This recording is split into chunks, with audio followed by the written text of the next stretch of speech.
Si Pulgasari ini nih, dia adalah simbol kapitalisme.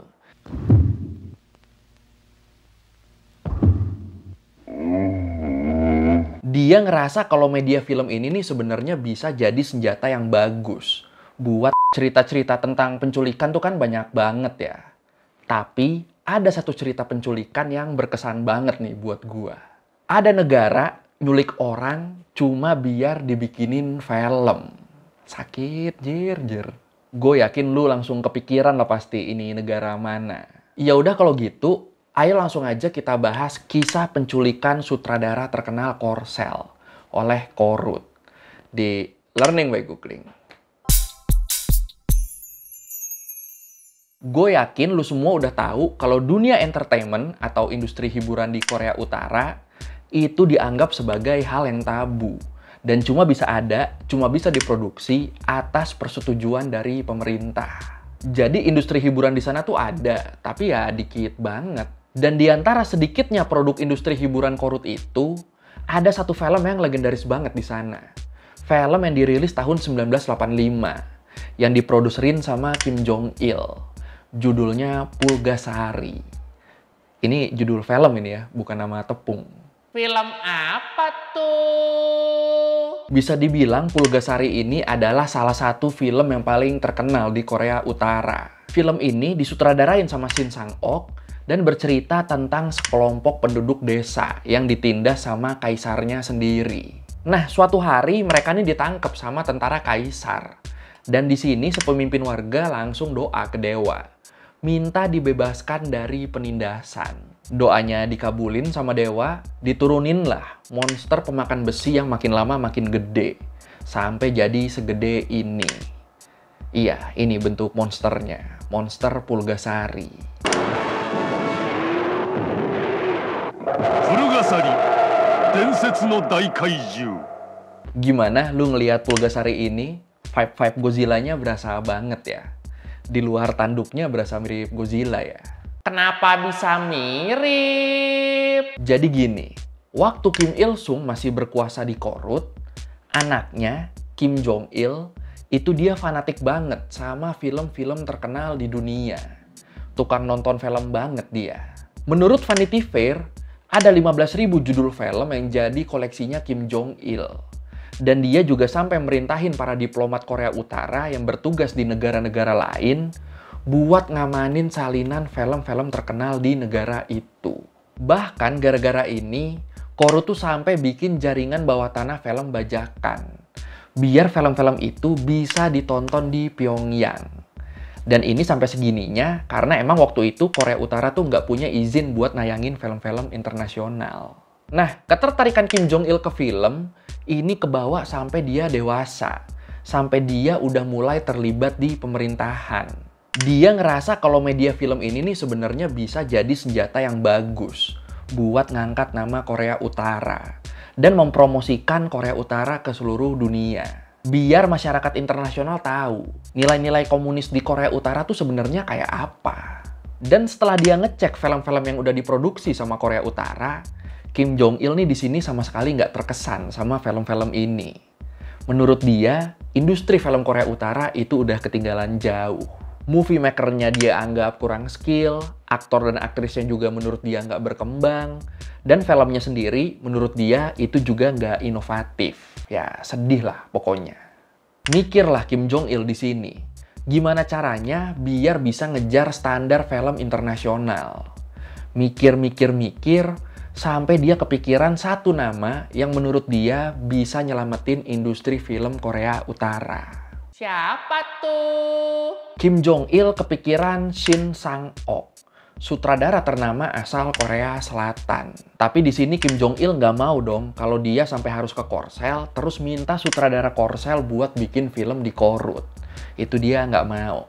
Lagian tensi kedua negara waktu itu juga nggak memungkinkan buat kayak gitu. Akhirnya satu-satunya cara yang bisa dilakukan adalah nyulik. Kalau menurut BBC, Kim Jong Il yang emang maniak film-film Hollywood ini, dia terinspirasi sama film-filmnya Elizabeth Taylor dan film-film James Bond buat melakukan operasi rahasia penculikan Shin Sang-ok. Dan kalau menurut Apple TV, Shin Sang-ok sendiri, dia ini emang movie maker yang besar banget waktu itu. Dia udah jadi produser buat lebih dari 100 film, dan ada sekitar 70 film yang dia sutradarain sendiri. Film-film terbaiknya Shin Sang-ok ini adalah film-film yang dia buat di antara tahun 1950-an sampai 1960-an. Banyak banget waktu itu, pihak-pihak yang pengen collab sama dia. Pas dia masih dikenal dengan sebutan The Prince of South Korean Cinema. Ngeri juga nih julukannya nih. Dan sebenarnya nggak cuma Shin Sang-ok, istrinya Shin Sang-ok, Choi Eun-hee, dia ini juga aktris yang terkenal banget di Korsel. Jadi ya duo double combo lah pasangan ini dulu di Korea Selatan. Kim Jong-il kidnapped Shin and Che to improve North Korean film business. Di tahun 1977, Choi Eun-hee yang waktu itu udah cerai sama Shin Sang-ok, dia nih karirnya lagi menurun banget. Dan di momen ini, dia dideketin sama mata-mata dari Korut yang nyamar jadi pengusaha Hong Kong. Diiming-imingin tuh Choi Eun-hee di situ. Dibilang dia bakal dijadiin sutradara dan bakal dibikinin production house sendiri. Production house yang bisa bangkitin masa jayanya dia lagi.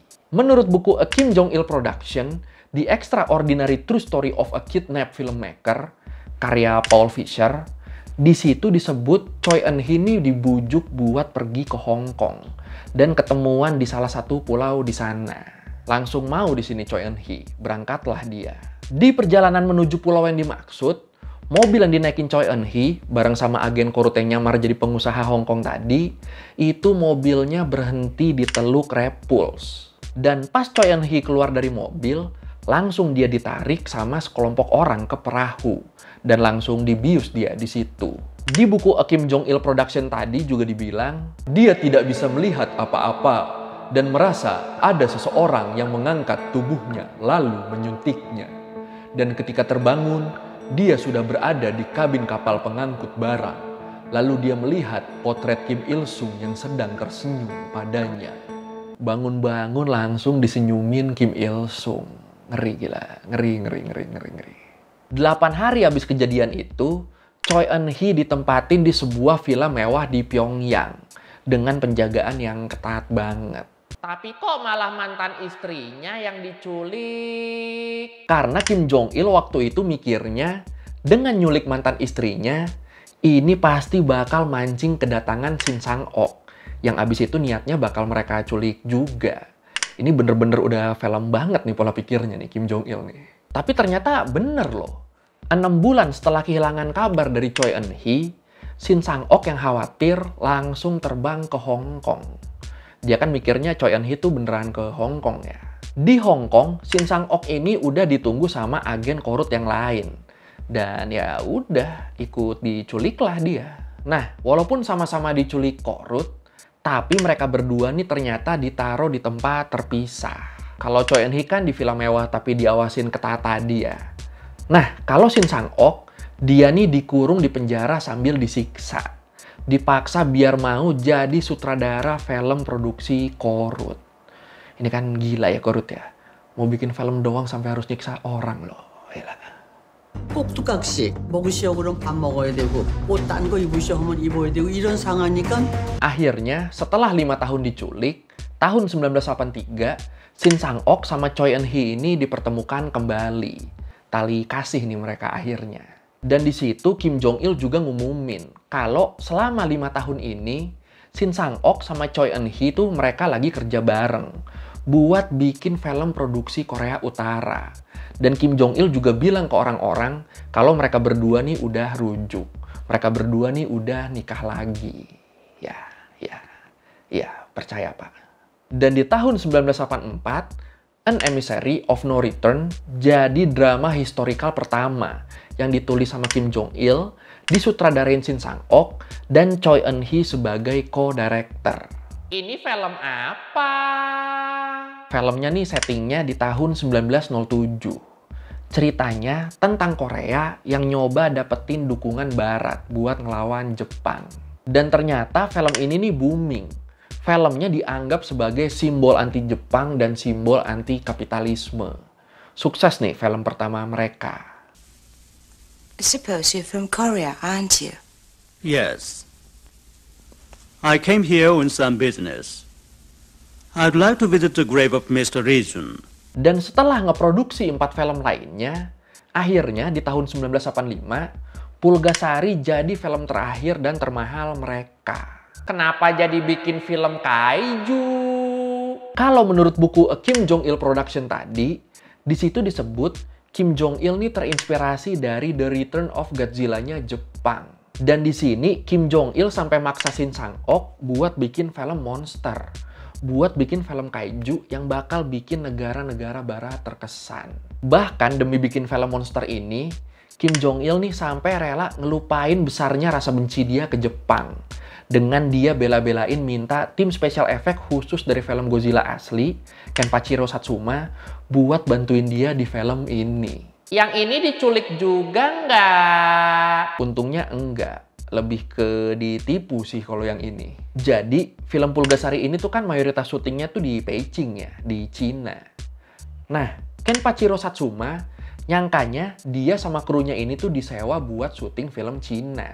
Abis syutingnya kelar, abis kerjaan dia kelar, baru ngeh dia di situ. Kalau ternyata di belakang film ini tuh ada pemerintah korut. Ya, tapi mending ditipu gak sih daripada diculik 5 tahun kan? Ya kan? Ya gak sih? Nah, sebelum lanjut bahas nasibnya Shin Sang-ok, gue mau bahas film Pulgasari ini nih dikit. Jadi, walaupun kelihatannya film ini tuh kayak film-film monster biasa aja, tapi sebenarnya diyakini Pulgasari ini adalah film propaganda. Kalau menurut NPR, National Public Radio, si Pulgasari ini nih dia adalah simbol kapitalisme yang kesannya bakal ngebantu warga korut dan ngebawa kemakmuran. Tapi lama-lama dia makin besar, makin gak kekontrol, dan malah jadi bencana bagi seluruh negeri.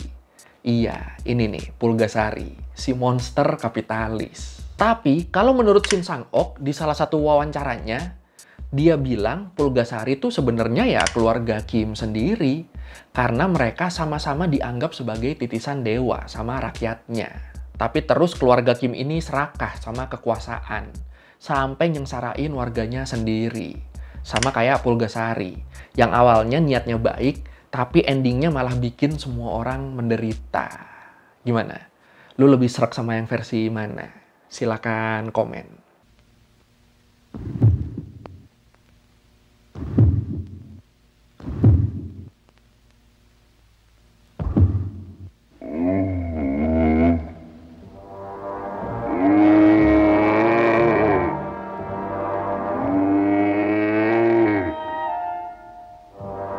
Balik ke Shin Sang-ok. Di tahun 1986, Shin Sang-ok sama Choi Eun-hee akhirnya dikasih izin ke luar negeri buat menghadiri festival film di Vienna. Dan disinilah mereka berdua pakai kesempatan ini buat kabur. Langsung mereka minta suaka ke kedubes Amerika di Austria. Dan setelahnya, Shin Sang-ok sama Choi Eun-hee, mereka berdua nih hidup di Amerika. Sampai di tahun 1999, karena ngerasa udah aman, mereka akhirnya balik lagi ke Korsel dan hidup di sana sampai mereka meninggal dunia. Shin Sang-ok meninggal di tahun 2016, Choi Eun-hee meninggal di tahun 2018. Yang menarik, abis Pasutri ini minta pertolongan ke Amerika, dari situ Amerika nih kesadar kalau kayaknya ada yang nggak beres nih sama korut nih. Ada indikasi kayaknya mereka suka nyulik orang nih. Dan bener aja, menurut BBC, setelah diteliti lebih jauh, sejak tahun 1953, udah ada ratusan orang yang diculik sama Korea Utara. Dan alasan Korea Utara nyulik nih ya buat berbagai macam kepentingan. Kayak Shin Sang-ok tadi, dia nih kan diculik biar industri film korut tuh naik ya. Nah, ada tuh ratusan orang yang ternyata nasibnya sama kayak Shin Sang-ok. Diculik buat ngembangin bidang-bidang yang berbeda di Korea Utara. Jadi nggak pernah kepikiran tuh Korea Utara buat kerjasama bareng negara-negara lain. Pokoknya kalau dia lihat kita butuh ngembangin pertanian, dicari tuh orang luar yang bisa pertanian, yang jago tentang pertanian siapa. Diculik udah sama mereka. Oke. Masih menurut BBC, Profesor Andrei Lankov dari Kookmin University di Korea Selatan juga bilang kalau hampir 500 orang dari Korea Selatan diculik sama korut. Dia bilang, salah satu contoh yang bisa kita lihat adalah kasus dari 5 siswa sekolah menengah Korsel yang menghilang di pantai pada tahun 1977 dan 1978. Mereka diyakini telah meninggal selama 2 dekade.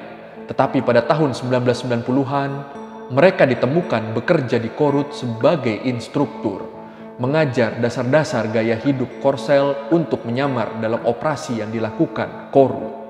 Ini adalah pendekatan yang sederhana. Anda tidak memiliki cukup pengajar bahasa asing, Anda bisa menculik seorang guru bahasa asing. Anda memiliki masalah dengan film, Anda bisa menculik seorang produser dan sutradara. Ini simple ya kesannya ya. Butuh orang yang jago di bidang apa? Ya udah, culik aja orangnya. It's a very, very sad number of stories that we've heard. And they were abducted in all cases by North Korea. Oke, sekian learning by googling kali ini tentang Korut yang nyulik sutradara Korsel buat bikin film Godzilla. Lu kalau mau nonton film Pulgasari itu di YouTube ada yang full movie-nya ya, ada subtitle English-nya juga. Kalau lu mau revisi kali gue udah salah, atau lu mau nanya, atau lu mau nambahin yang gak ada di video, bisa lu tulis di komen, kita diskusi di situ kayak biasa. Sekali lagi, thank you udah nonton, jangan lupa like, comment, subscribe. Bye.